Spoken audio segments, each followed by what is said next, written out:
Well, welcome back at 7:15. When you're on vacations or you have any kind of change to your schedule, sticking to your medical routines, especially when it comes to medication, can be tough. Dr. Brent Wallis with People's Health joins us with two things, the importance of sticking to that routine and ways to go about doing it. Dr. Wallis, good morning. Thanks for being with us. Hey, good morning. Thanks for having me.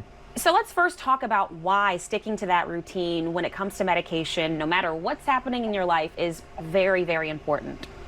Yeah, it's absolutely critical.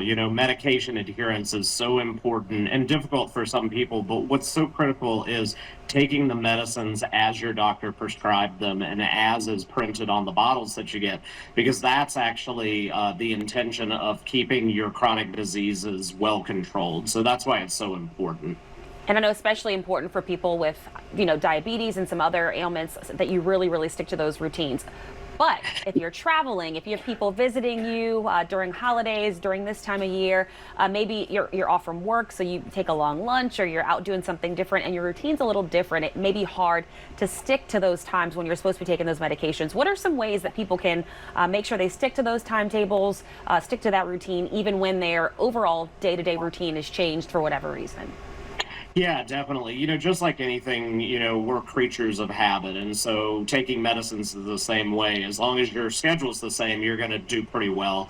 When you have a little bit of a mix up, there's a couple of things you can do. I always tell people, make sure you keep your medicines out where you can see them. So maybe on your bedside table, in the bathroom or in the kitchen, somewhere where you're going to see them every day. And you may want to use a pill box where you can actually place them morning and night. And that way you know that you're taking them. And then in particular, like we were talking about, if you're traveling and you're in a different time zone, you may want to use an alarm on your phone because in that different time zone, you're not going to feel like it's time to take the medicine. So you may need a little push and reminder to make sure you stay on the schedule you're supposed to.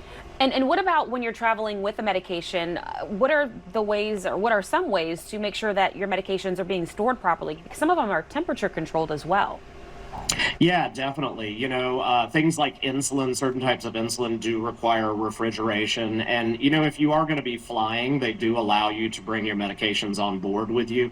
In fact, anytime you are traveling, you want to make sure that your medications, either refrigerated or not, are with you. They need to be in either a carry-on bag or they've got to be in something that you're carrying with you or in the car with you, because you don't want to be in a situation where they go one direction and you go another and suddenly you don't have your medications that you need to take every day.